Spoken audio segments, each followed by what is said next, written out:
susunod na programa ay rated PG. Patnubay at gabay ng magulang ay kailangan sa mga batang manonood.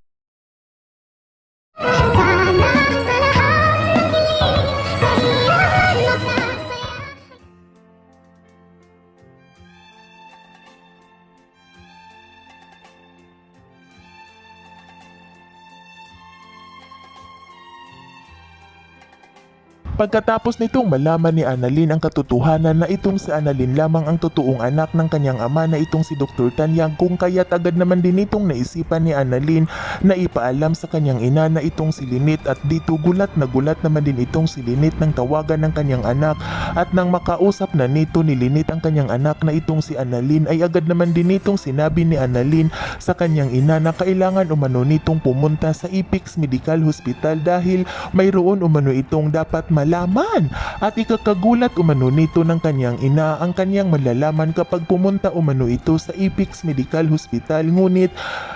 Ngunit nang marinig naman din nito ni Dr. Carlos ang kanyang asawa, nakausap nito ng kanyang asawa ang kanyang anak na itong si Annalyn, at nang banggitin nito ni Lynette ang Ipix Medical Hospital ay agad naman din nitong tinanong ni Dr. Carlos ang kanyang asawa kung bakit umano nito binabanggit ni Lynette ang Ipix Medical Hospital. Ay dito agad naman din nitong sinagot ni Lynette na pinapapunta umano siya sa kanyang anak na itong si Annalyn sa Ipix Medical Hospital dahil mayroon umano itong dapat malaman itong si Lynette, kung kaya't gulat naman din itong si Lynette nang magsalita itong si Dr. Carlos nang sabihan ito ni Dr. Carlos si Lynette na hindi umano ito pwedeng pumunta sa Ipix Medical Hospital, at dito hindi naman din ito nakapagpigil itong si Lynette, at agad naman din itong pinagsabihan ni Lynette ang kanyang asawa na itong si Dr. Carlos na nagtimpi-timpi lang umano itong si Lynette, ngunit sumusubra na umano itong si Dr. Carlos at gusto na lamang umano nito ni Dr. Carlos na diktahan itong si Lynette, ngunit sa pagkakataong ito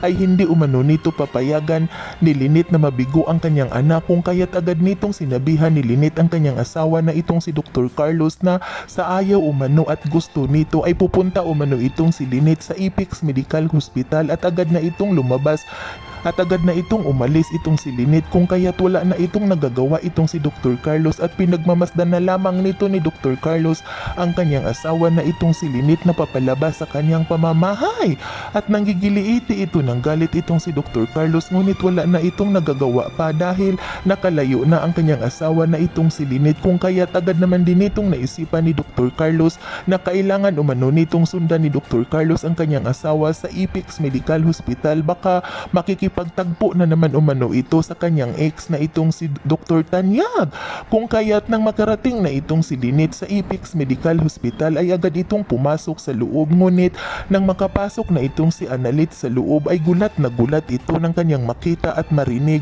na nagyayakapan ang kanyang anak at ang kanyang ama na itong si Dr. Tanyag, at nang magsalita itong si Giselle na si Annalyn lamang umano ang totoong tanyag, kung kaya't hindi nito alam ni Lynette kung ano ang kanyang sasabihin, at nakapagsalita din itong si Lynette kung bakit umano nito pinakasalan ni Lynette itong si Dr. Carlos na si Annalyn lang pala umano ang nag-iisang anak nito ni Dr. Tanyag, at sayang umano dahil mabubuo na sana umano ang kanyang pamilya, ngunit hindi na umano ito mangyayari pa dahil kasal na si Lynette sa kanyang asawa na itong si Dr. Carlos.